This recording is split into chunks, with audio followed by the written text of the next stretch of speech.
बिंदु दिया करो ये दासे तृणपेकातीना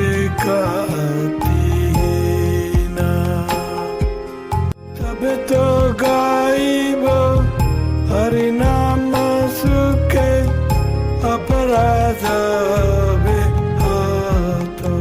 निशांत लीला के बारे में कुछ पढ़ा था। तो निशांत लीला के बाद जुगल किशोर जो कुंज निकुंजों में शयन कर रहे हैं वो जाग उठे हैं और बाद में अपने अपने महल वापस लौटते हैं। और प्रातः लीला और उसके बाद प्रातः लीला के बाद जो लीला आती है गायें चराने की, तो पूर्वाह्न लीला। तो पूर्वाह्न लीला के बाद अर्थात यही लीला में तो मध्याह्न लीला का समय प्रातः लीला से दोपहर, और ये लीला में पूर्वाह्न लीला में जो वृंदावन का वर्णन है, तो श्री कृष्ण वन गमन वन शोभा वर्णन। श्री कृष्ण ने गर्दन, तो वर्णन है वन शोभा की, और कृष्ण का वन गमन ये इनका वर्णन है। तो श्री कृष्ण ने गर्दन घुमाकर पीछे की ओर मुड़कर जब देखा तो समस्त व्रजवासी वापस लौट गए थे। तो ये वर्णन है मुड़कर जब देखा तो समस्त व्रजवासी वापस लौट गए थे। उस समय श्री कृष्ण की विचित्र शोभा का क्या वर्णन किया जा सकता है। मत हाथी जैसे बंधन से छूटकर चपट कर चलता है, उसी प्रकार स्वेच्छाचारी कृष्ण व्रजवासियों के नेत्र रूप बंधन से मुक्त होकर वन में दूसरे रूप में दिखाई देने लगे। हाथी के बच्चे के समान कोई कोई नाच रहा था, कोई कोई गाय रहा था, कोई हंस रहा था, गा रहा था, कोई हंस रहा था, कोई कूद रहा था, और कोई आनंद में मग्न था, कोई पृथ्वी में लौट रहा था, तो कोई हास्य विनोद कर रहा था, और कोई आमोद प्रमोद कर रहा था। सब ही बालक मस्ती में डूबे थे। तो वन में जा रहे हैं गैया लेके, उनका वर्णन ये अष्टयाम लीला जो कृष्णदास कविराज ने लिखी है, कृष्णदास कविराज ने लिखी है, उसमें से कुछ पैसेज हम इधर yes, very good. So let's read from this itself. तो आमोद प्रमोद कर रहा था, सभी बालक मस्ती में डूबे हुए थे। कोई कोई बालक कृष्ण के सम्मुख आकर उनकी नकल उतारता था। जब वह अपनी माताओं के सामने स्थिर दृष्टि से प्रेयसियों की और चंचल दृष्टि से देख रहे थे, और कोई उस प्रभाव भंगी दिखला रहा था जैसा कि वह अन्य लोगों की ओर स्थिर और चंचल नेत्रों से देखा करते थे। तो ये वन गमन का दृश्य खड़ा है कृष्णदास कविराज गोस्वामी ने। तो ये हमने शॉर्ट में लिया है सारे चैप्टर में से, चित्रा सखी ने। तो आगे वर्णन है कि श्री वृंदा देवी ने यह देखा कि श्री कृष्ण अब वृंदावन में आ रहे हैं।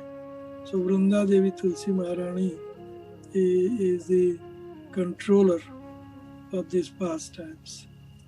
तो she is नियंत्रण कर रही है। तो वृंदा देवी ने यह देखा कि श्री कृष्ण वृंदावन में आ रहे हैं। तब कृष्ण वीर से व्याकुल वृंदावन अटवी का अर्थ है वन, अटवी यट विदते, तो अटवी का अर्थ है वन। तो वृंदावन को और समस्त स्थावर जंगम को सजग कर कहने लगी। वृंदा देवी क्या कहने लगी? हे अटवी, हे वन, माधव सर्व प्रकार से वृंदावन आ गए हैं। पक्षांतर में वसंत ऋतु का भी आगमन हो गया है। तुम भी विरह तूर्ण का त्याग के प्रसन्न चित्त हो जा, अपने समस्त गुणों का प्रकाश करो, जिससे श्री कृष्ण को श्री राधिका का स्मरण आने लगे। श्री राधा कृष्ण के विलास, राधा कृष्ण के विलास क्रीड़ा द्वारा अपनी सुंदरता की सफलता करो। तो वृंदा देवी वृंदावन और कुंज निकुंजों की नियंत्रक है। तो वृंदावन एक पर्सनालिटी है, तो उनको कह रही वृंदावन को कि आप अभी पूर्ण तरह खिल उठो, पूर्ण तरह आप ऑपुलेंट और मधुरता को प्राप्त करो। वृंदावन को कह रही है, हे लताओं, सचेतन हो जाओ। तो लताओं से एक कुंज निकुंज बनते हैं। तो लताओं को वृंदा देवी कह रही है, क्या कह रही है कि हे लताओं, सचेतन हो जाओ। हे वृक्षों, पुष्पमय हो जाओ। हे मृगों, अब तुम क्रीड़ा करो। हे कोकिल गण, तुम सब भ्रमर के साथ मिलकर गान करो। हे मयूरगण, तुम सब सुख से नृत्य करो। हे सुख पक्षियों, मीठी कविताओं का पाठ करो। स्थावर जंगम सकल आनंदमय हो जाओ। वह देखो, तुम्हारे प्रियतम श्री कृष्ण तुम सबको सुख प्रदान करने के निमित्त पधार रहे हैं। श्री कृष्ण का मधुर वंशी वादन सुनकर वन के समस्त स्थावर जंगम अपने अपने धर्माचरण के विपरीत कार्य करने लगे, अर्थात स्थावर जंगम का धर्म करने लगे। अर्थात ये प्रेम विवर्त की बात क्या है कि स्थावर जंगम का और जंगम स्थावर का धर्म कर रहे हैं। और जंगम स्थावर का यह देख वृंदा अटवी सात्विक विकारों से शोभित हो गई।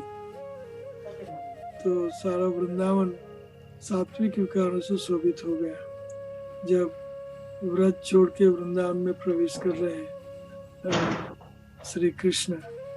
तो वो श्लोक पर पीड़म नटवर वपु, तो गोपियां देख रही हैं और श्री कृष्ण वृंदावन में प्रवेश कर रहे हैं। तो वन के सब स्थावर देह, रूप, वृक्ष, लता, गुल्म कांपने लगे।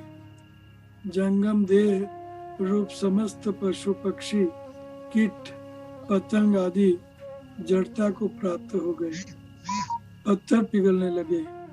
वन के सफेद फूलों का रंग विवरण हो गया। फूलों में अधिक मधु झरने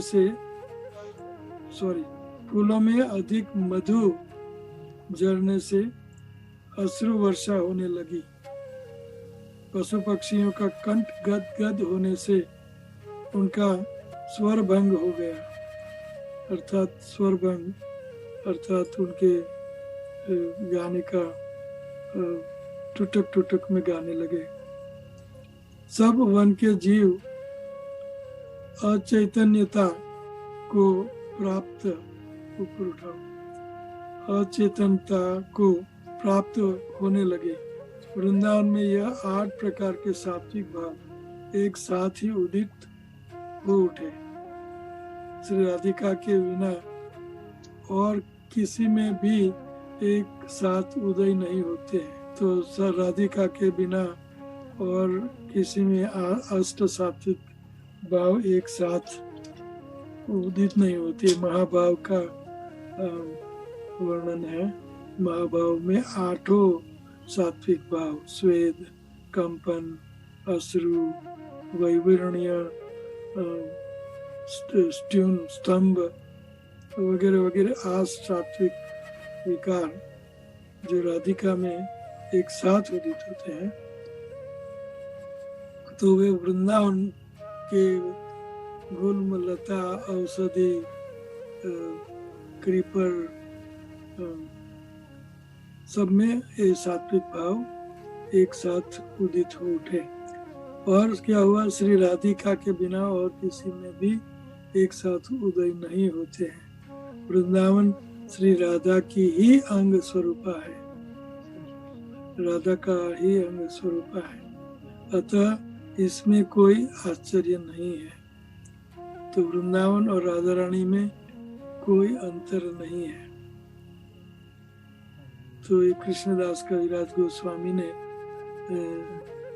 श्री कृष्ण जब वृंदाटवी में जब प्रवेश करते हैं तो उनका कुछ वर्णन किया है।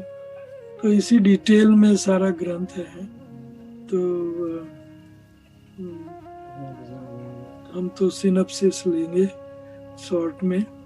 तो आप सब आज ये वृंदावन की शोभा और श्री कृष्ण का, ग्वाल मित्रों का वह वृंदावन में प्रवेश और गोपियां का भाव और ग्वाल मित्रों का भाव और कृष्ण का भाव और झांकी कैसी झांकी है उनका वर्णन हो रहा है।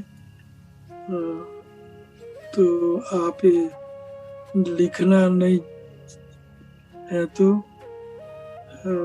1-2 बार तो लिख ही लीजिए, बाद में हर रोज पढ़ो कि वृंदावन में प्रवेश कर रहे हैं भगवान कृष्ण।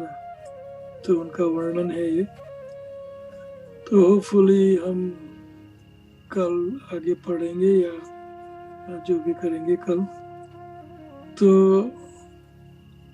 ये अष्टकालीय लीला का हम वर्णन कर रहे हैं। तो ये अष्टकालीय लीला पर हमें ध्यान करना है। तो माला करते करते पहले हमारा ध्यान कहीं कहीं और चले जाता था, क्योंकि हमने माला का केंद्र बहुत सीमित रखा था। अभी आप भक्ति रसायन श्लोक में ध्यान करो, उसके बाद 16 माला में 2-3 माला रसायन श्लोक पे किया, 2-3 माला हरे कृष्ण महामंत्र को पढ़ते हुए उनको सुनते हुए माला कर सकते हैं, और 3-4 माला हम रूप ध्यान पर राधा कृष्ण गौर निताई, उन गौर निताई का भी अष्टकालीय लीला है और उनके भी चरणारविंद में हम ध्यान कर सकते हैं। और उसके बाद कई माला हम रूप ध्यान के बाद हम अष्टयाम लीला पर कर सकते हैं, और उसके बाद हम उनके धाम पर कर सकते हैं, परिकर पर कर सकते हैं। तो variety is the mother of enjoyment. तो माला बहुत रसिक हो जाएगी। माला करने पर रस हमारे हृदय में, मन में, चेतना में इतना रस उत्पन्न हो जाएगा कि माला छोड़ने का मन नहीं होगा। तो ये कला है। तो यहाँ कथा को विराम देता हूँ। 5 मिनट भी ओवर हो गई है, 4 मिनट। तो किसी को कोई क्वेश्चन है? क्विक क्वेश्चन, कोई सवाल? Any question?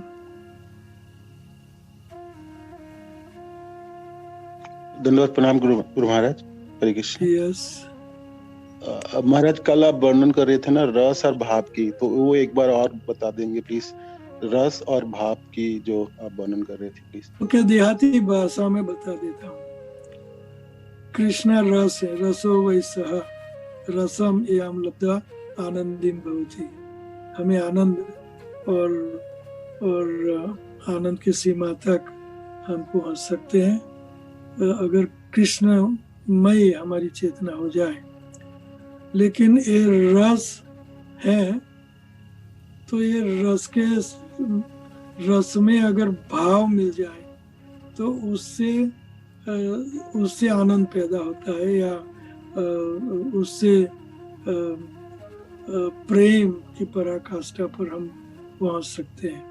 उदाहरण ये है कि जैसे वात्सल्य रस गाय में, गाय वत्स, गाय का बछड़ा वस्त है, तो गाय में वात्सल्य है और वत्स ये भाव है। राधा रानी ये सर्वभाव उद्गम उल्लासिनी है राधा रानी, और कृष्ण सर्व रस के आगार है। सो कृष्ण रस है, राधा रानी भाव है, महाभावती देवी महाभावती, और कृष्ण ये रस है, रसो वैसा। तो गाय के अंदर वात्सल्य रस है, वात्सल्य सॉरी कृष्णा में रस है और राधा रानी में भाव है। तो गाय में वात्सल्य है और सोया हुआ रहता है, वात्सल्य पूरा है, लेकिन जब तक ये बछड़े को नहीं देखती, बछड़े का कोई कपड़ा नहीं देखती, बछड़े का कोई हुंकार नहीं सुनती है, बछड़े का कुछ भी उनसे दूर बछड़ा है, तो वो वात्सल्य सोया हुआ रहता है।